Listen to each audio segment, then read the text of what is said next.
માત્ર ને માત્ર ઇઝરાયલના વડા સાથે તેમણે અલગથી વાતચીત કરી। આ શું સંદેશો છે કે ઇઝરાયલને એક તરફ મૂકી અને હવે ઈરાન સાથે અમેરિકાએ સીધું સમાધાન કરવાની તૈયારીમાં?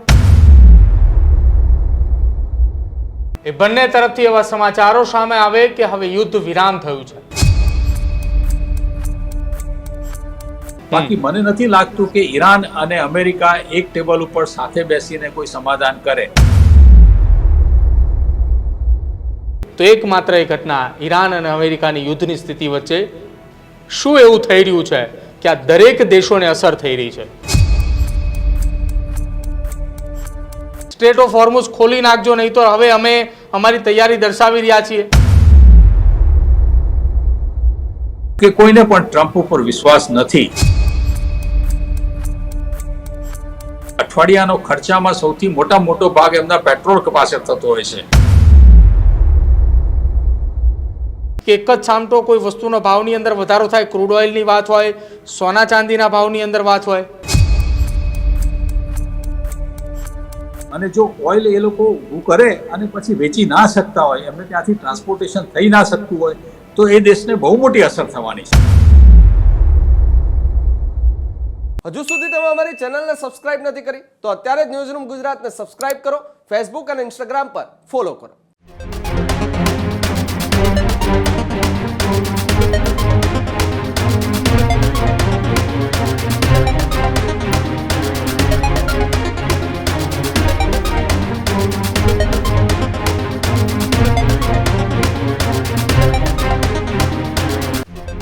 નમસ્કાર, અમારી વિશેષ રજૂઆત ગર્જનાદમાં હું કૃણાલ આપનું સ્વાગત કરું અને હું છું પ્રદીપ। આજના ગર્જનાદમાં ચર્ચા કરવી છે કે ટ્રમ્પ એ યુદ્ધ સમાપ્ત કરવા માંગે છે કે પછી ઈરાનને ખતમ?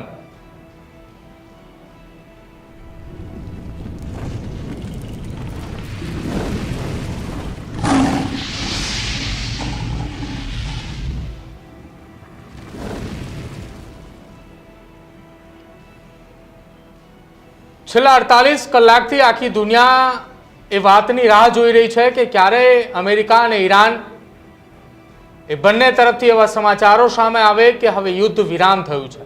ચર્ચાઓ તો એટલા માટે ચાલી રહી હતી કેમ કે ઈરાનની અંદર પાકિસ્તાની આર્મી ચીફ અસીમ મુનીર સહિત અનેક નેતાઓ પહોંચ્યા છે। એ તહેરાનની અંદર મોટી બેઠક ચાલી રહી છે અને બીજી તરફ ડોનાલ્ડ ટ્રમ્પ પણ એ વ્હાઇટ હાઉસ ખાતે બેઠક કરી રહ્યા છે। બેઠકની અંદર અનેક ચર્ચાઓ શરૂ થઈ અને અંતે ન્યુયોર્ક ટાઈમ્સના અહેવાલમાં એ સમાચારો સામે આવ્યા કે બંને દેશો વચ્ચે સમજૂતી થઈ ચૂકી છે અને 60 દિવસ સુધી યુદ્ધ વિરામ એ જાહેર કરવામાં આવે છે, એટલે કે સીઝ ફાયર નક્કી થાય છે। આ સમાચાર ન્યુયોર્ક ટાઈમ્સ દ્વારા છાપવામાં આવ્યા હતા અને ત્યારબાદ ચર્ચાઓ શરૂ થઈ અને અચાનક જ એ શેર બજારની અંદર તમામ જગ્યા ઉપર એ ઉતાર ચઢાવ જોવા મળ્યા। ક્રૂડ ઓઇલના ભાવની અંદર પણ ઘટાડો જોવા મળ્યો અને હવે ઈરાની મીડિયાએ દાવો કર્યો છે કે ઈરાને ક્યારેય અમેરિકાની સાથે પરમાણુ મુદ્દે એ કોઈ સમજૂતી નહીં કરે। જે 440 કિલો જેટલું યુરેનિયમ ઈરાન પાસે છે તેના મુદ્દે ક્યારેય સમજૂતી નહીં થાય અને આ અમારો છેલ્લો ઓપ્શન રહેશે। અમેરિકાએ દર વખતે વાટોઘાટોમાં એ અલગ અલગ રજૂઆતો કરે છે, અલગ અલગ મુદ્દાઓ મૂકે છે, પરંતુ અમે એ છેલ્લી ઘડીએ જ્યારે ટેબલ ઉપર અમેરિકા અમારી સામે બેસશે ત્યારે જ આ મુદ્દે અમે મંત્રણાની ઉત્તર ચર્ચામાં લઈશું। પણ એ અનેક ચર્ચાઓની વચ્ચે આજે અમેરિકાના વ્હાઇટ હાઉસ ખાતે ફાયરિંગની ઘટના પણ બને છે, પાકિસ્તાનની અંદર એક હુમલાની ઘટના બને છે। આ બધી જ ઘટનાઓ યુદ્ધની સ્થિતિ સાથે એટલા માટે જોવામાં આવી રહી છે કે વ્હાઇટ હાઉસની બહાર ફાયરિંગ થવું, અસીમ મુનીરે તહેરાન છે દરમિયાન પાકિસ્તાની સેના ઉપર હુમલાની ઘટના અને કનેક્શન એ ઈરાન અને અમેરિકાના યુદ્ધની વચ્ચે। કૃણાલ, બિલકુલ, પણ કેન્દ્રની અંદર આમાં સ્ટેટ ઓફ હોર્મોન્સ છે કે એ ખોલવા માટેની તૈયારી જે ઈરાને દર્શાવી હતી 24 કલાકની અંદર એ 4 થી 5 ઘટનાક્રમ યોજાયા। ડોનાલ્ડ ટ્રમ્પના દીકરી ઉપર હત્યાનું ષડયંત્ર, વ્હાઇટ હાઉસની આસપાસ એ સુરક્ષા એજન્સીઓની વધારી દેવામાં આવી અને સાથે ઈરાનનો પ્રસ્તાવ અમેરિકાને મોકલવાની વાત। ઈરાન એક બાજુ એવું કરે કે અમે ન્યુક્લિયર પાવર ક્યારેય અમેરિકાને નહીં આપી, બીજી બાજુ અમેરિકા કહે કે ન્યુક્લિયર પાવર અમે લઈને રહીશું, ન કે ઈરાનને ખતમ કરી નાખીશું। બંને બાજુ સમજૂતી થઈ રહી છે કે પછી બંને દેશ એકબીજાની આમને સામને યુદ્ધ કરવા માટેની તૈયારીઓ હજી સુધી સમજાતું નથી। 3 મહિના જેટલો એ સમય થવા આવ્યો છે, તેમ છતાં આખું વિશ્વ સ્ટેટ ઓફ હોર્મઝ ખુલ્લું થશે કે પછી આ જ પરિસ્થિતિની અંદરથી જહાજો પસાર કરવા પડશે તેની તૈયારીઓમાં લાગી ગયું છે. જે પ્રસ્તાવો ભૂતકાળની અંદર થયા હતા તે અત્યારે ઊભા રહેશે કે પછી કોઈ નવા પ્રસ્તાવ છે તે મૂકવામાં આવશે અને વિશ્વ એ આ તમામની વચ્ચે કયું સ્ટેન્ડ નક્કી કરશે. ખાસ કરીને ભારત હંમેશા એ શાંતિનો સંદેશો આપતું હોય છે, એ ચાહે કોઈ પણ દેશ હોય તેમની સાથે સંબંધ હોય કે પછી ના હોય. ફરી એક વખત જે રીતના ભારતે પણ આ જે અત્યારે પ્રસ્તાવની વાત ચાલી રહી છે તેમાં ભારતના એ વિદેશ મંત્રાલય હોય કે પછી સુરક્ષા એજન્સી હોય તમામ એવું કહી રહ્યા છે કે જો આની અંદર સમજૂતી થતી હોય તો અમે પણ સાથ આપવા માટે તૈયાર છીએ. પણ હજુ સુધી બંને તરફથી કોઈ એવા નિવેદનો છે તે સ્પષ્ટ સામે નથી આવ્યા કે કયા કયા કરાર આધારિત અથવા તો કયા મુદ્દા આધારિત એ સમાધાન અથવા તો પ્રસ્તાવ થઈ શકે. 60 દિવસનું એ સીઝફાયર નક્કી કરવામાં આવ્યું છે. બીજી બાજુ ઈરાન પણ કહી રહ્યું છે કે અમે આવો કોઈ પણ પ્રસ્તાવ માનવા માટે તૈયાર નથી. અને તેની વચ્ચે હવે કઈ રીતનું પરિસ્થિતિ થશે, હવે આગળનો ઘટનાક્રમ કેવો રહેશે તેને લઈ આજની આ ગજનાદમાં ચર્ચા કરી છે. અને ચર્ચામાં આપણી સાથે જે ગેસ્ટ જોડાયેલા છે તેમની પાસેથી સમજવાનો પ્રયત્ન કરીશું કે આ જે પરિસ્થિતિ છે આ પરિસ્થિતિની અંદર હવે કેવા પ્રકારનો ઘટનાક્રમ રચાઈ શકે છે. જગદીશ વ્યાસ આપણી સાથે જોડાયેલા છે. ખૂબ ખૂબ સ્વાગત છે સાહેબ. જગદીશભાઈ, છેલ્લા 48 કલાકની અંદર 4-5 ઘટનાઓ ખૂબ મોટી બની. દરેક ઘટના પાછળ યુદ્ધની સ્થિતિ જોવામાં આવી રહી છે. માર્કો રૂપસે ભારતના પ્રવાસે છે. પાકિસ્તાનની અંદર સૈન્યની ટ્રેન પર હુમલાની ઘટના, ડોનાલ્ડ ટ્રમ્પના વ્હાઇટ હાઉસની બહાર જ્યારે વ્હાઇટ હાઉસમાં મિટિંગ કરી રહ્યા હતા એ દરમિયાન ફાયરિંગ, સાથે જ તેમની પુત્રી ઇવાન્કા ટ્રમ્પને મારવાનું એક કથિત ષડયંત્ર, 60 દિવસનો યુદ્ધ વિરામ, સ્ટ્રેટ ઓફ હોર્મુઝ ખોલવાની વાત, અને અંતે ઈરાન તરફથી એક એવો જવાબ મળે છે કે હવે અમે કોઈ પણ સમજૂતી કરશું પણ પરમાણુ મુદ્દે અમારી કોઈ સમજૂતી નથી, એ છેલ્લે અમે રાખશું કે જ્યારે અમેરિકા અમારી સાથે એ ટેબલ પર વાતચીત કરવા બેસે. સૌથી પહેલી ઘટના, આખી આ તમામ મુદ્દાઓને એક સાથે જો જોડવામાં આવે તો એકમાત્ર એ ઘટના ઈરાન અને અમેરિકાની યુદ્ધની સ્થિતિ વચ્ચે શું એવું થઈ રહ્યું છે કે આ દરેક દેશોને અસર થઈ રહી છે.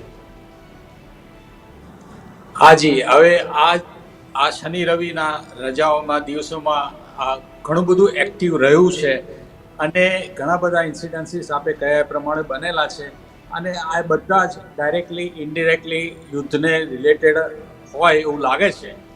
હવે સમાધાનની વાત એક બાજુ છે, બીજી બાજુ ડોનાલ્ડ ટ્રમ્પ એમના દીકરાના લગ્નમાં એ ન્યુયોર્ક ગયા હતા અને રાત્રે એકદમ જ ત્યાંથી નીકળી અને વોશિંગ્ટન પહોંચી ગયા અને પેન્ટેગોન કે જે લોકો ત્યાં આગળ મિટિંગમાં તાત્કાલિક મિટિંગ બોલાવી અને યુદ્ધ બાબતની કઈ રીતે કરવું એનું પ્લાનિંગ કરવા માંડ્યા. એટલે એ બાજુ એમ લાગે છે કે એ યુદ્ધનું શરૂઆત કરે છે અથવા તો કોંગ્રેસને સમજાવવા માટે કઈ રીતે પ્રયત્ન કરશે અથવા બીજા કોઈ વિકલ્પથી એ પોતે યુદ્ધ શરૂ કરશે કોઈ પણ જાતની પરમિશન લીધા વિના, જેમ અગાઉ કર્યું એ રીતે. એટલે એ સ્થિતિમાં ડોનાલ્ડ ટ્રમ્પ છે. બીજી બાજુ એવું કહેવામાં આવે છે કે સમાધાનને ચાલી રહ્યું છે પાછલા બારણે, એમાં પાકિસ્તાન ઇન્વોલ્વ છે, હવે કતર પણ હવે પાછું ફરી એકવાર આ સમાધાનમાં ઇન્વોલ્વ છે અને સ્ટેટમેન્ટ બંને બાજુથી આવી રહ્યા છે. અમેરિકા એમ કહે છે કે ઈરાન હવે એમનો યુરેનિયમનો જથ્થો સોંપી દેવા માટે તૈયાર છે અને બીજી બાજુ ઈરાન એમ કહે છે કે આવું કોઈ અમે સમર્થન આપ્યું નથી અને એના વિશે અમે વાત કરવા માગતા પણ નથી. હવે મુદ્દા હજી બે જ રહ્યા છે, ખાસ તો એક હોર્મુઝનો મુદ્દો છે અને એક બીજો એમનો આ યુરેનિયમનો ન્યુક્લિયર વેપન્સ બને ના બને એ બાબતનો છે. આ સંજોગોમાં હાલત એવી છે કે બધા દેશો, દુનિયાના બધા દેશો રાહ જોઈને બેઠા છે અને ઘણા બધા પોતે પોતાની રીતે સફર કરી રહ્યા છે. ભારત પોતે થોડુંક નસીબદાર છે કે આપણે વિકલ્પ જે દીધા છે એમાં ઘણા બધાથી આપણને માલ સામાન મળતો ગયો છે અને ના છૂટકે આજે પણ થોડો પેટ્રોલનો ભાવ આપણે વધારવો પડ્યો છે, ડીઝલનો ભાવ વધારવો પડ્યો છે. હવે એ સંજોગોમાં આપણે જોઈએ તો ભંડાર આપણી પાસે છે ઇનફ હમણાંનો. એટલે મને એમ લાગે છે કે આવતીકાલે સોમવારે કંઈક બહુ સારું રિઝલ્ટ આવી શકશે કે જે સમાધાનની રીતે છે. જેમ પાકિસ્તાન આ બાબતમાં નેગોશિએટ તો નથી કરી શકતું પણ પાકિસ્તાન એક મેસેન્જર તરીકે કામ કરી રહ્યું છે. એ એકબીજાના સંદેશો પહોંચાડી રહ્યા છે. બાકી મને નથી લાગતું કે ઈરાન અને અમેરિકા એક ટેબલ ઉપર સાથે બેસીને કોઈ સમાધાન કરે. આ રીતે વાયા મીડિયા બધાની વચ્ચે કરવું પડશે અને એમાં બનશે કે ટ્રમ્પ એની આદત મુજબ હંમેશા બીજાના વાંકે જ કરશે કે અમારે સારું થયું, અમે જીતી ગયા છીએ, પરંતુ આ કારણોસર અમારે આટલું જતું કરવું પડ્યું છે. એમાં નેટોને ઇન્વોલ્વ કરશે, બીજા યુરોપિયન દેશોને ઇન્વોલ્વ કરશે અને ખાડીના જે દેશોને એમ કે એમના સંરક્ષણની અમે જવાબદારી લીધેલી છે એટલા માટે થઈને અમે આ રીતે આટલું સમાધાન કર્યું છે. એટલે મને એમ લાગે છે કે એન કેન પ્રકારે કંઈક રસ્તો નીકળશે અને આમાંથી થઈ શકશે. બીજી બાજુ અમેરિકાના વિદેશ પ્રધાન અત્યારે ભારતમાં છે. એ સોમવારે આવતીકાલે ક્વાડની ફોરેન મિનિસ્ટર્સની મિટિંગમાં હાજર રહેવાના છે. આ બાબતમાં એનું પણ ડિસ્કશન થશે અને ભારત સાથેના ટ્રેડિંગ માટેના અને ઘણા બધા કરારો પણ સારા થયા છે એમની અને જયશંકર આપણા ભારતના વિદેશ પ્રધાન વચ્ચે બહુ સારી મિટિંગ છે. એટલે એ રીતે ભારત માટે ઘણા બધા સિગ્નલ સારા છે. એ પહેલાં આપણા પ્રધાનમંત્રીએ જે 5 દેશની વિઝિટ કરી એમાં પણ આપણને ઘણું સારું ફ્રૂટફુલ રિઝલ્ટ મળેલું છે અને એ રીતે પ્રોગ્રેસ થશે અને ભારતને ફાયદો થશે.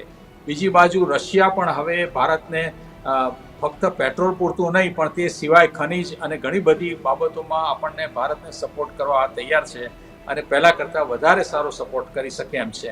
એટલે એ દ્રષ્ટિએ પણ ભારતની સ્થિતિ થોડી સારી થશે એમ આપણે ઈચ્છીએ છીએ. અને બીજી બાજુ હવે જોઈએ 1-2 દિવસમાં શું રિઝલ્ટ આવે છે.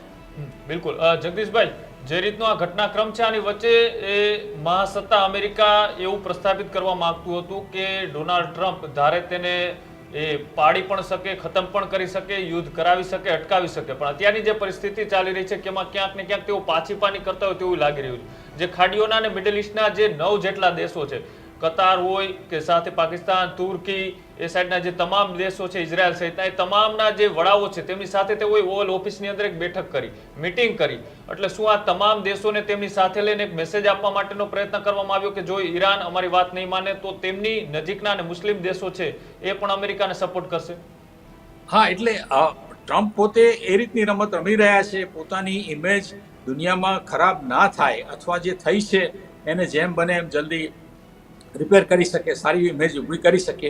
માટે થઈને જે એમ વારંવાર કહે છે કે મારા મિત્રો દેશો છે બધા એ લોકોને તકલીફ પડી રહી છે તો એમને માટે એમ કે એ લોકો રશિયાથી પણ પેટ્રોલ લઈ શકે છે.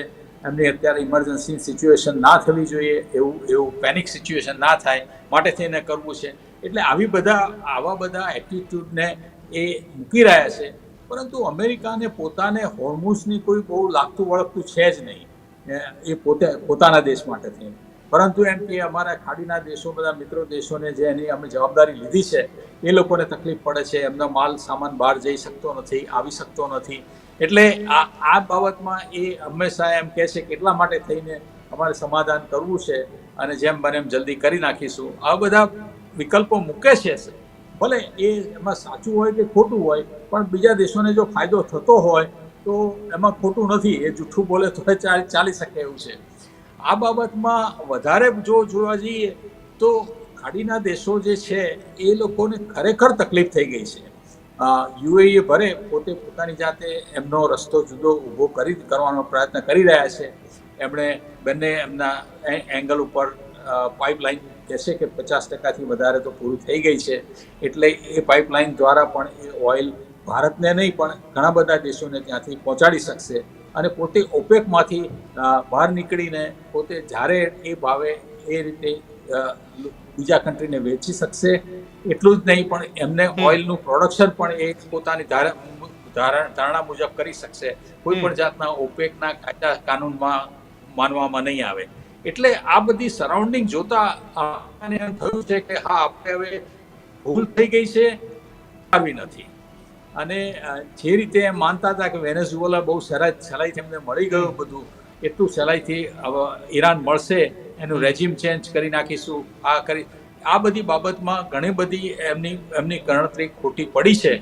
પરંતુ રિપબ્લિકન પાર્ટી છે એ પાર્ટી પોતે પોતાની સ્ટ્રેન્થ જાળવવા માટે થઈને પણ ગમે કે ના ગમે ટ્રમ્પના અત્યારે વલણ પર જીવી રહ્યા છે અને એને સમર્થન આપી રહ્યા છે. એટલે મને એમ લાગે છે કે આ એક પોલિટિકલ સિચ્યુએશન છે, પણ જે જીઓ પોલિટિકલ સિચ્યુએશન દુનિયાભરની છે એના માટે થઈને આ પગલાં બધા જરૂરી છે.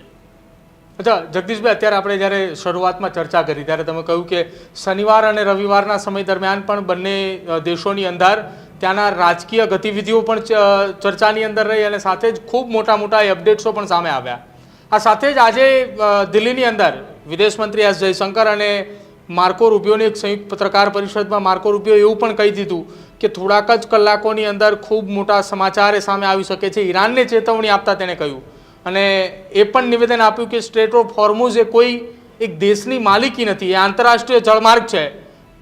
આ એ નિવેદનથી ઈરાનને સીધી ચેતવણી આપી છે કે તમે સ્ટ્રેટ ઓફ હોર્મુઝ ખોલી નાખજો, નહીં તો હવે અમે અમારી તૈયારી દર્શાવી રહ્યા છીએ. હા, એવું કહી શકાય. હકીકતમાં ઈરાને આ પહેલા પણ કહેલું છે કે સ્ટેટ ઓફ હોર્મુઝ અમારા નીતિ નિયમો પ્રમાણે જો જતા હોય તો કેટલા બધા જહાજોને જવા દઈએ છીએ, અને એ વસ્તુ પ્રૂવ પણ કરેલી છે કે એમણે 24-48 કલાકમાં લગભગ 25 જહાજોને જવાની પરમિશન આપી પણ દીધેલી છે.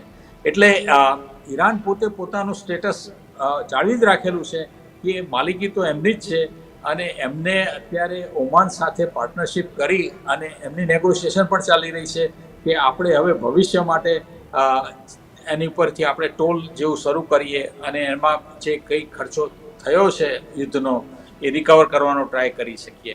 એટલે માર્કો રૂબિયો તો પોતે અમેરિકાનું તો ઓબ્વિયસલી એમના સ્ટેટમેન્ટમાં જાળવી જ રહેશે, પરંતુ ઈરાને આવી કોઈ પુષ્ટિ કરી નથી, કન્ફર્મ કર્યું નથી કે ભાઈ આ અમારું નથી, એમ તો કહી જ ના શકે.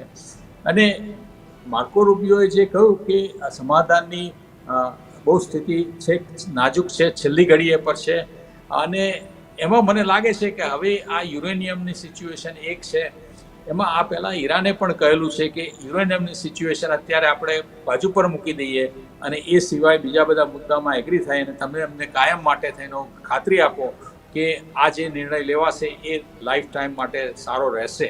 કારણ કે એમને કે કોઈને પણ ટ્રમ્પ ઉપર વિશ્વાસ નથી અને એના કારણે એમણે એમના મુદ્દાને પકડી રાખેલા છે.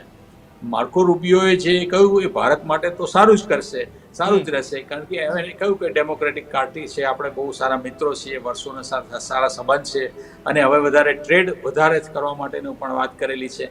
એટલે એ બધું આખું પાઇપલાઇન પર જે તૈયાર કર્યું છે બરાબર છે, પણ યુદ્ધની બાબતમાં તો એ જે ટ્રમ્પ જે બાજુ વગાડે છે એ જ ટ્યુન એમને વગાડવી પડે અને એ જ રીતે એમને એનું વલણ રાખવું પડે. પરંતુ મને એમ લાગે છે કે આ ટ્રમ્પ એક બાજુ એવું ટેક્ટિક પ્રેશર આપે છે, પ્રેશર ટેક્ટિક વાપરે છે કે બધાને બોલાવીને કે અમે બહુ મોટી યુદ્ધની તૈયારી કરી રહ્યા છીએ વગેરે વગેરે, જેથી કરીને ઈરાન બહુ જલ્દી પોતાના પોઈન્ટ્સ પર એગ્રી થઈ જાય. એટલે એક બની શકે એ પણ છે, પરંતુ મને નથી લાગતું કે કોઈ પણ યુદ્ધનું કોઈ પગલું લેશે એ ટ્રમ્પ અત્યારે નહીં લઈ શકે, કારણ કે રિપબ્લિકન પાર્ટીમાં નારાજગી છે, તે સિવાય અમેરિકન પબ્લિકમાં બહુ મોટી નારાજગી છે. કારણ કે જે રીતે પેટ્રોલના ભાવ વધી ગયા છે ત્યાં આગળ, આપણે તો અહીંયા આગળ હજી 4 કે 5 રૂપિયા સુધીનો પેટ્રોલ ભાવ વધ્યો છે, અમેરિકામાં તો ડબલથી વધારે થઈ ગયેલા છે. એટલે એ લોકો દુનિયાનું સૌથી વધારે પેટ્રોલ પેદા કરે છે, ઓઇલ પેદા કરે છે, તે છતાંય જો એમને આટલો મોટો ભાવ સહન કરવો પડે તો પબ્લિક નારાજ છે. અને અમેરિકાની પબ્લિક માટે પેટ્રોલ તો એમની લાઈફ લાઈન છે, એના વિના એમના જીવનનો અઠવાડિયાનો ખર્ચામાં સૌથી મોટો ભાગ એમના પેટ્રોલ પાસે થતો હોય છે. એટલે એમને બહુ જ મોટી અસર થઈ ગયેલી છે. એટલે મને એમ લાગે છે કે ટ્રમ્પ આ બેલેન્સ ચોક્કસ કરશે અને એના માટે રિપબ્લિકન પાર્ટી આ એમના મુદ્દાને નહીં છોડે કે એમને ગમે તેમ કરીને પબ્લિક રાજી થાય, દેશનો દેવું ઓછું થાય, એ રીતે પગલાં કરવા જ છે. પાર્ટી પોતે સદ્ધર છે અને બહુ સમજુ છે, પરંતુ આ એક એમના લીડરને માટે થઈને એમણે ઘણું બધું કડવા ઘૂંટડા પીવા પડે છે. અચ્છા જગદીશભાઈ, જે રીતનું આ 3 મહિના જેટલો સમય ગયો, આ પહેલાની પરિસ્થિતિ આપણે જોઈએ તો રોજનું લાખો ને કરોડો બેરલ એ અલગ અલગ દેશોની અંદર ક્રૂડ ઓઇલ મિડલ ઇસ્ટના દેશોમાંથી સપ્લાય થતું હતું સ્ટેટ ઓફ હોર્મઝથી. અત્યારે લગભગ એનો આંકડો તપાસીએ તો 30-40% જેટલો થઈ ગયો છે. 70% ઓઇલનો જથ્થો સ્ટોક કરેલો એ તમામ મિડલ ઇસ્ટના દેશો પાસે છે. અત્યારે આ બેરલોના ભાવ વધી રહ્યા છે. કદાચ ગમે ત્યારે આ સમાધાન થાય, સમજૂતી થાય તો ભાવ એ કેટલો ડાઉન આવી શકે, કારણ કે જે ક્રૂડ ઓઇલની જે સપ્લાય છે ચેન પાછી ચાલુ થાય તો એ ઓઇલનો જથ્થો અત્યારે લોકોએ ત્યાં એકઠો કર્યો છે, એ સ્ટોક તો તેને ખાલી કરવો જ પડશે, ત્યારે નવો સ્ટોક ભરી શકશે. હાજી, આપણે છેલ્લા 5 દિવસમાં જોયું કે ક્રૂડના ભાવમાં બહુ ઉથલપાથલ થઈ નથી. એ 100-105ની આસપાસમાં જ રહ્યો છે, એટલે એ સંતોષકારક કહી શકાય. પરંતુ યુદ્ધ શરૂ થયું તે પહેલા ક્રૂડનો ભાવ 70 થી 80 રૂપિયાની આસપાસ બેરલ હતું. એટલે આમ જોવા જઈએ તો 25-30% ત્યાં આગળ વધી ગયેલું છે. અને આમાં એવું નથી કે આજે ધારો કે સમાધાન થયું આવતીકાલથી બધું સારું થઈ જશે, કારણ કે જે રીતે ગેસની સિચ્યુએશન છે એ તો બહુ લાંબો સમય સુધી ચાલવાની છે, ત્યાર પછી શરૂ થશે. પણ ક્રૂડની બાબતમાં પણ હવે મને એમ છે કે જો અમેરિકાની જે 2-3 મોટી એજન્સીઓ છે અને જે રીતે ઇકોનોમિકલની પાર્ટનરશિપ કરતી બધી કંપનીઓ છે, એ લોકો લગભગ 80-85નો ભાવ અત્યારે એસ્ટાબ્લિશ કરે છે કે આ વર્ષની આખર સુધીમાં આથી વધારે ભાવ નહીં રહે. એટલે મને એમ લાગે છે કે આ ધીરે ધીરે પ્રોગ્રેસિવલી થશે. એટલે રાતોરાત તો આપણને પણ પેટ્રોલના ભાવ જે વધ્યા છે એ ઓછા થશે એ શક્યતા ઓછી છે. યુરોપના દેશોને પણ ખૂબ માર પડે છે, એટલે ધીરે ધીરે વાર લાગશે. તો મને એમ લાગે છે કે આ બાકીના જે 6 મહિના છે આ વર્ષના, એમાં એટલો મોટો ધરખમ ફેરફાર થવાનો નથી. ખાલી મેન્ટલી સેટિસ્ફેક્શન રહેશે કે હવે યુદ્ધ પૂરું થઈ ગયું છે. બાકી આપણે તો 3 મહિના પહેલાં તો હોર્મુઝ શું છે આપણને કોઈને ખબર પણ નથી, અને કે વર્ષોથી ત્યાંથી આવતા જહાજો આટલું બધું આપણું ભારત ઉપર એની પર ડિપેન્ડન્ટ હતું, આપણને ખબર જ નથી, સામાન્ય જનતાને ખબર જ નથી. તો આ બાબતમાં હવે અવેરનેસ થયા પછી સિચ્યુએશન દરેક કન્ટ્રીએ પોતપોતાની રીતે પોતે બેલેન્સ કરવું પડશે. અને ભારતને એટલું સારું છે કે રશિયા સાથેના રિલેશન સારા થઈ ગયા છે, ચીન સાથે પણ એટલા ખરાબ રિલેશન છે નહીં આપણે. એટલે અને આ સિવાય 2 મોટી મિટિંગો આવી રહી છે જૂન મહિનામાં. એક G7, એમને પણ પ્રાયોરિટી આ યુદ્ધ નંબર 1 છે પ્રાયોરિટી. એટલે ઓબ્વિયસલી એ જ્યારે G7 દેશ છે એ લોકોએ અમુક બીજા દેશમાંથી ભારતના પ્રધાનમંત્રીને પણ ઇન્વાઇટ કર્યા છે. એટલે એ આ મુદ્દાને ખૂબ સારી રીતે ચર્ચા થશે, એમાંથી થશે. ત્યાં થોડું અમેરિકા નરમ પડશે એવી ખાતરી છે. બેક ટુ બેક પછી ભારતમાં પણ આવી રીતે મિટિંગો થઈ ગઈ છે. આપણે જોયું કે બધા વિદેશ મંત્રી ભેગા થયા હતા, ત્યારે પણ ઈરાનના વિદેશ મંત્રી અબ્બાસે કહ્યું હતું કે હોર્મુઝ માટે અમે વાહનો જવા દેવા તૈયાર છીએ, પરંતુ એના માટે અમારી નૌકાદળના અમુક નીતિ નિયમો એના પ્રમાણે કરીશું. એટલે એ મોકલવા માટે જવા માટે તૈયાર છે અને એને રોકવા માટે પણ તૈયાર છે કે એ અમારે ટર્મ્સ એન્ડ કન્ડિશન પ્રમાણે કરવું પડશે. એટલે મને એમ લાગે છે કે આ યુદ્ધનું આ પછીનું જે પોસ્ટ વોર સિચ્યુએશન છે કહેવી શકાય, એ 6 મહિનાથી 12 મહિના ચોક્કસ ચાલશે. એ થોડીક પેનફુલ રહેશે આપણને, એટલે રિકવરી એટલી ઝડપથી નહીં થઈ શકે કે જેટલી આપણે માનતા હોઈએ, પરંતુ એ સ્ટેપ તો જરૂરી છે જ. અચ્છા જગદીશભાઈ, 48 કલાક પહેલાં એક એવી ચર્ચાઓ થાય છે કે બંને દેશો સમાધાન તરફ આગળ વધે છે. ક્રૂડ ઓઇલના બેરલના ભાવની અંદર ધીરે ધીરે ઘટાડો થાય છે, શેર બજારની અંદર ઇફેક્ટ થાય છે, કરંટ ત્યાં જોવા મળે છે. જે નિફ્ટી અને એ ટ્રેડ થઈ રહ્યા હતા, જે ડાઉન જઈ રહ્યા તે પાછા ફરી એકવાર પ્લસ ધીરે ધીરે આગળ વધ્યા. કેટલીક ચીજ વસ્તુઓના ભાવ એ ધીરે ધીરે વધતા હતા, તેમાં થોડોક આંશિક ઘટાડો આવ્યો. વાત એ છેલ્લા 48 કલાકના ગ્રાફની.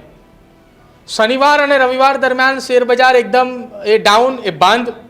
શનિવારે એવી ચર્ચાઓ થાય છે કે સ્ટ્રેટ ઓફ હોર્મુઝ ખોલવા માટે ઈરાન તૈયાર થઈ ચૂક્યું છે, અમેરિકા સાથે સમજૂતી કરારની તૈયારી. આજે પાછા એક સમાચાર અત્યારે આવે છે કે અમેરિકાની સાથે કોઈ પણ પ્રકારે પરમાણુ કરાર નહીં થાય, અમે તેમને યુરેનિયમ નહીં સોંપીએ, કોઈ પણ હદ થઈ જાય તો પણ અમે સોંપવા માટે તૈયાર નથી. આજની આ છેલ્લી અપડેટ. આવતીકાલે સવારમાં જ્યારે બજાર ખુલે છે તો ભાવની અંદર ધરખમ પ્લસ માઇનસ વધારો ઘટાડો જોવા મળે ખરા, કે એક જ સામટો કોઈ વસ્તુનો ભાવની અંદર વધારો થાય? ક્રૂડ ઓઇલની વાત હોય, સોના ચાંદીના ભાવની અંદર વાત હોય? ના, મને નથી લાગતું, કારણ કે આ જે યુદ્ધ થશે, યુદ્ધ થવાનું છે, એ આ ગઈકાલની જ ખાલી વાત નથી. છેલ્લા 2 અઠવાડિયાથી કહેતા આવે છે કે અમે હવે કરવાના છીએ. એટલે આને આપણે જોયું છે 2 અઠવાડિયામાં સોના ચાંદીના ભાવમાં પણ સ્ટેબિલિટી છે, શેર બજારમાં પણ સ્ટેબિલિટી છે. અમેરિકાના શેર બજાર તો ઓલ ટાઈમ હાઈ પર છે, કારણ કે ટેકનોલોજી કંપનીઓને એટલું બધું અસર થતી નથી એવું લાગે છે. તે સિવાય સોમવારે અમેરિકામાં શેર બજારમાં રજા છે, પબ્લિક હોલિડે છે. એટલે આ બધા પરિબળોને જોતા અત્યારે પોઝ પીરિયડ છે એ જ મને એમ છે લાગે છે કે ચાલુ રહેશે. હવે મુદ્દો એક જ રહેશે કે એક બાજુ અમેરિકા કહે છે કે ઈરાન પોતે યુરેનિયમનો જથ્થો આપી દેવા તૈયાર છે અને પોતે કોઈ સામાન નહીં કરે, આ રીતે યુદ્ધનો કોઈ સામાન તૈયાર નહીં કરે, કોઈ ન્યુક્લિયર વેપન્સ નહીં બનાવે, એ બધું અમેરિકા કહી રહી છે. બીજી બાજુ ઈરાન એમ કહે છે કે અમારે વેપન બનાવવાનો કોઈ કામ જ નથી, પણ તે છતાંય યુરેનિયમનો ઉપયોગ માત્ર ને માત્ર યુદ્ધના સાધનો બનાવવા માટે જ થાય છે એવું નથી. આપણે ભારતે પણ ઘણી બધી કંપનીઓ માટે થઈને આપણે એનર્જીની જરૂર છે અને આ જે ગ્રોથ છે એનર્જીનો એમાં જરૂર છે અને એમાં ન્યુક્લિયર એનર્જી ઊભી કરવી એ સસ્તી પણ છે અને ખૂબ લાંબો સમય સુધી ચાલી શકે એવી છે.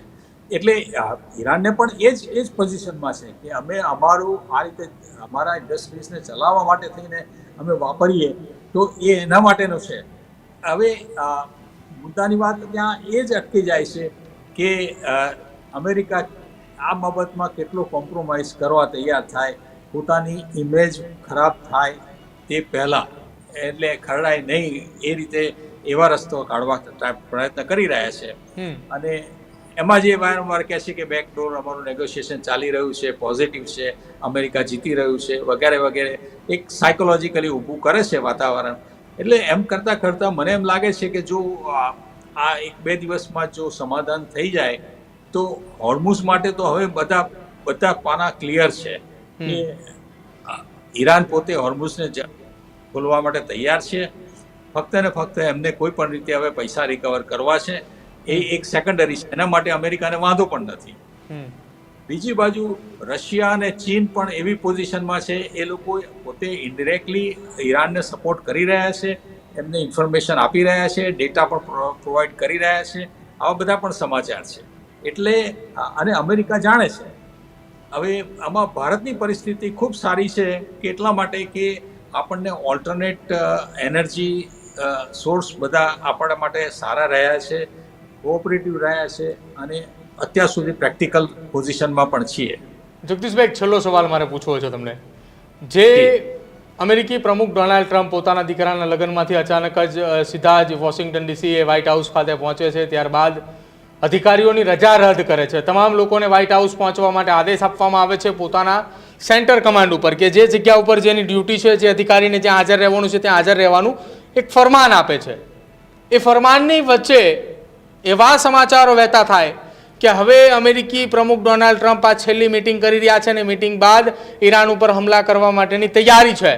અને તૈયારીની વચ્ચે મિડલ ઇસ્ટના 9 મુસ્લિમ દેશોના વડા સાથે તેમણે એક સંયુક્ત વાતચીત કરી, માત્ર ને માત્ર ઇઝરાયલના વડા સાથે તેમણે અલગથી વાતચીત કરી. આ શું સંદેશો છે કે ઇઝરાયલને એક તરફ મૂકી અને હવે ઈરાન સાથે અમેરિકાએ સીધું સમાધાન કરવાની તૈયારીમાં? હા, આ બહુ રસપ્રદ ક્વેશ્ચન છે તમારો, કારણ કે ઇઝરાયલને તો હજી ઈરાન ઉપર હુમલો કરવો જ છે, એમને તો વાઇપ ઓફ કરી નાખવું છે, પરંતુ અમેરિકા હવે ડોનાલ્ડ ટ્રમ્પ રોકી રહ્યા છે, કારણ કે હવે યુદ્ધમાં કોઈ ફાયદો અમેરિકાને થવાનો નથી. નુકસાન થયું છે અને નુકસાન દિવસે દિવસે વધી રહ્યું છે, એટલે એના માટે કરવા તૈયાર નથી. બીજી બાજુ ખાડીના જે 7-8 દેશો છે એમના એ બધા વડાઓ પોતે અમેરિકાને જણાવી રહ્યા છે કે આમાં યુદ્ધમાં આગળ વધવા જેવું નથી. અને ઘણા બધા દેશોએ તો પોતે પોતાના કન્ટ્રીમાં અમેરિકન સેનાને કે અમેરિકન સેન્ટર્સને બહુ એન્કરેજ પણ કર્યા નથી, ત્યાંના ફ્લાઇટ્સને પણ આવવા દેવા યુદ્ધ માટે લાવવાની ના પાડી દીધી છે. એટલે એ લોકોને પણ હવે, કારણ કે આ ખાડીના દેશોની ઇન્કમ જ આખી ઓઇલ ઉપર છે, અને જો ઓઇલ એ લોકો ઊભું કરે અને પછી વેચી ના શકતા હોય, એમને ત્યાંથી ટ્રાન્સપોર્ટેશન થઈ ના શકતું હોય, તો એ દેશને બહુ મોટી અસર થવાની છે. અને એમાં અમેરિકા અત્યારે એ જ રસ્તે છે કે ખાડીના દેશો અમારા મિત્રો બધાએ ના પાડી છે, માટે થઈને આપણે હમણાં વોર પોઝ કરી છે, 60 દિવસ આપણે ખેંચવા છે, 60 દિવસનો ટાઈમ આપેલો છે. એટલે આ બધી પોઝિશન ઊભી થઈ છે કે જે એક રીતે સંતોષકારક કહી શકાય કે આનાથી વધારે ખરાબ પરિસ્થિતિ થવાની લાગતી નથી. અને આમાં જેમ બને એમ ઝડપથી જો એવો રસ્તો નીકળે કે જેમાં ટ્રમ્પને એમ લાગે કે મારી ઇમેજ એમની એમ રહી છે અને આ ઇન્ટ્રીમ જે ઇલેક્શન આવે છે એમાં અમારી રિપબ્લિકન પાર્ટીને બહુ મોટો તકલીફ નહીં પડે, અમારી મેજોરિટી એઝ ઇઝ જે છે એ જ રહેશે, તો આગળ પોતે પોતાનું ધાર્યું કરી શકે. એટલે એક શોર્ટ ટર્મ, મિડ ટર્મ અને લોંગ ટર્મ ત્રણેય પ્લાનિંગમાંનું એ જ છે કે ઇમેજ અમેરિકાની સારી થવી જોઈએ, અમેરિકાની પબ્લિક રાજી થવી જોઈએ, અને બીજી બાજુ આ રીતે ખાડીના દેશોની સાથે જે સંબંધ છે ત્યાંથી આવતા ડોલર, પુષ્કળ ડોલર એમને ચાલુ રાખવા છે. એટલે ત્યારે એમ થાય છે કે ઈરાનની સાથેની સમાધાનમાં એ લોકોએ જરૂર ચોક્કસ અમેરિકા એગ્રી થશે જ. બિલકુલ જગદીશભાઈ, આભાર જોડાવા બદલ અને ચર્ચા કરવા બદલ. Thank you. રાઈટ. તો મિડલ ઇસ્ટની અંદર તણાવ પરિસ્થિતિ વચ્ચે છેલ્લા 48 કલાકની અંદર અનેકે અપડેટ આવ્યા, અનેકે ઉતાર ચઢાવ આવ્યા, અને આ તમામની વચ્ચે હવે નજર એ સૌ કોઈની રહેવાની છે કે ઈરાન અને અમેરિકા એ બંને વચ્ચેની અંદર જે સમાધાનની ચર્ચાઓ છે એ ચર્ચાઓની વચ્ચે તહેરાનની અંદર શું ચાલી રહ્યું છે, કે જે આસિમ મુનીર સહિત પાકિસ્તાની આર્મીના એ જનરલ સેક્રેટરી સહિતના એ અધિકારીઓ, પાકિસ્તાનના એ નેતાઓ એ તહેરાનની અંદર છે, બેઠકો કરી રહ્યા છે. અને બીજી તરફ ડોનાલ્ડ ટ્રમ્પ એ અમેરિકાના વ્હાઇટ હાઉસ ખાતે એ ટેલિફોનિક વાતચીત કરી એ મુસ્લિમ દેશોના વડાઓ સાથે. શું એ વાતચીતની અંદર ચર્ચાએ? કેમ કે ખુદ ડોનાલ્ડ ટ્રમ્પે સોશિયલ મીડિયા ઉપર પોસ્ટ કરીને કહ્યું છે કે મેં આટલા દેશના વડાઓ સાથે ટેલિફોનિક વાતચીત કરી છે. આ એ યુદ્ધ વિરામના સંકેત છે કે પછી ઈરાનને તમામ તરફથી એ ઘેરવાનો પ્રયત્ન થઈ રહ્યો છે, કે ઈરાનને તમામ તરફથી ઘેરી લેવામાં આવે, બધી જ તરફથી ઈરાનને એ પોતાના એ દબાવમાં લાવવામાં આવે? કેમ કે ડોનાલ્ડ ટ્રમ્પે સોશિયલ મીડિયામાં એક પોસ્ટ પણ મૂકી હતી કે મિડલ ઇસ્ટનું અમેરિકા, અને જ્યાં ઈરાનની અંદર એ અમેરિકાનો ફ્લેગ જે છે તે દર્શાવવામાં આવ્યો હતો. ને આ જે કંઈક દર્શાવતું હતું કે આવનારા 24 અને 48 કલાકની અંદર અમેરિકાએ કંઈક મોટું કરવાની તૈયારીની અંદર છે, અને તૈયારી કદાચિત આ બેઠકો બાદ થતી તો નથી ને. અને જો એવું કંઈ થાય છે તો આવનારા સમયમાં વિશ્વની અંદર ખૂબ મોટા આર્થિક સંકટના સમાચારો પણ મળી શકે છે. કેમ કે ઈરાન હવે પ્લેટિનિયમ એટલે કે યુરેનિયમ આપવા માટેની તૈયારી એ ના પાડી છે. યુરેનિયમ અમે કોઈ પણ સંજોગો નહીં આપીએ, કેમ કે ઇઝરાયલે એવો દાવો કર્યો છે કે 440 કિલો યુરેનિયમથી 11 જેટલા પરમાણુ વિસ્ફોટક બની શકે છે. અને જો 11 પરમાણુ વિસ્ફોટક ઈરાન બનાવે છે તો કદાચિત આવનારા સમયમાં ઈરાન એ અમેરિકાથી ક્યારેય પણ ડરશે નહીં અને પીછે પણ નહીં હટે. અને આ જ એ ભીતિ એ ડોનાલ્ડ ટ્રમ્પને છે, એટલા જ માટે આ ભીષણ યુદ્ધની તૈયારીઓ ચાલી રહી છે. ત્યારે હવે જોવાનું રહેશે આવનારા 24-48 કલાકની અંદર શું સ્થિતિ, શું ઉતાર ચઢાવ જોવા મળે છે. તમારું શું માનવું છે આ પરિસ્થિતિને લઈ? કેમ કે છેલ્લા 24-48 કલાકની અંદર બદલાવો આવ્યા, તેના કારણે જનજીવન પર એ ભારતીય નાગરિકો, ગુજરાતના નાગરિકો પર ઘણા બદલાવો આવ્યા છે. આવનારા 24-48 કલાક તમે કઈ રીતે જોઈ રહ્યા છો તે કમેન્ટ સેક્શનમાં જરૂર જણાવજો. જોતા રહેજો ન્યૂઝરૂમ. નમસ્કાર.